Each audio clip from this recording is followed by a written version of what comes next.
अगर आप ये जॉब करते हो, चाहे गवर्नमेंट हो या प्राइवेट, ये वीडियो आपके लिए बहुत इंपॉर्टेंट है, क्योंकि एट पे कमीशन सिर्फ गवर्नमेंट एम्प्लॉयज की सैलरी नहीं बढ़ाता।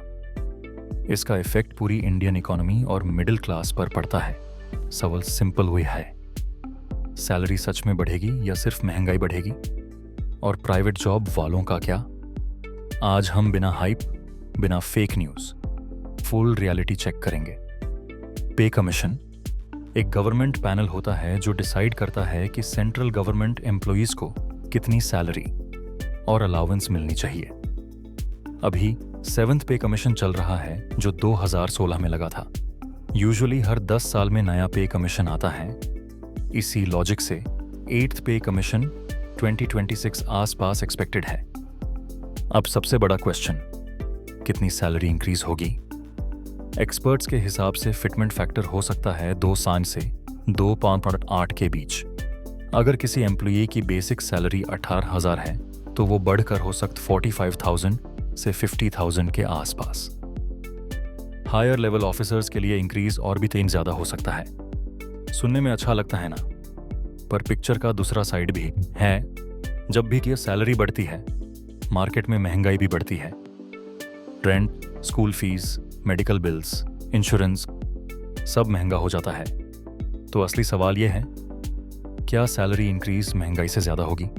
अगर इन्फ्लेशन कंट्रोल में नहीं रहा तो पे कमीशन का फायदा सिर्फ पेपर पर रह जाता है। अब आते हैं सबसे इग्नोर्ड सेक्शन पर, private sector. Private employees directly pay commission के अंडर नहीं आते, लेकिन इनडायरेक्ट इंपैक्ट बहुत स्ट्रांग होता है। कैसे?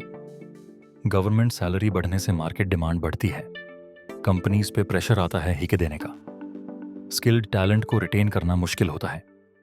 पर सच ये भी है, 90% प्राइवेट कंपनीज सैलरी हाइक महंगाई के हिसाब से नहीं देती। इसका मतलब गवर्नमेंट एम्प्लॉयज को रिलीफ, प्राइवेट एम्प्लॉयज को स्ट्रगल।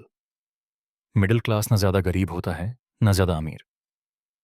गवर्नमेंट स्कीम्स के लिए टू रिच और लग्जरी लाइफ के लिए टू पुअर। सैलरी बढ़ती है पर टैक्स भी बढ़ता है। इसीलिए आज का मिडिल क्लास पूछ रहा है, क्या सिस्टम सिर्फ सरवाइव करने के लिए बना है? सिर्फ पे कमीशन का वेट करना सोल्यूशन नहीं है। आज के टाइम में जरूरी है एक्स्ट्रा स्किल डेवलप करो, मल्टीपल इनकम सोर्सेज बनाओ, सिर्फ सैलरी पे डिपेंड मत रहो, फाइनेंशियल प्लानिंग सीखो। जो सिर्फ जॉब पे डिपेंड करेगा वो सिस्टम का स्लेव बन के रह जाएगा। 8th पे कमीशन एक अपॉर्चुनिटी है, पर गारंटी नहीं। गवर्नमेंट जॉब हो या प्राइवेट, फ्यूचर वही सेफ है जो खुद को अपग्रेड करता रहे, क्योंकि सैलरी सिर्फ नंबर है। सोच बदलेगी तब लाइफ बदलेगी।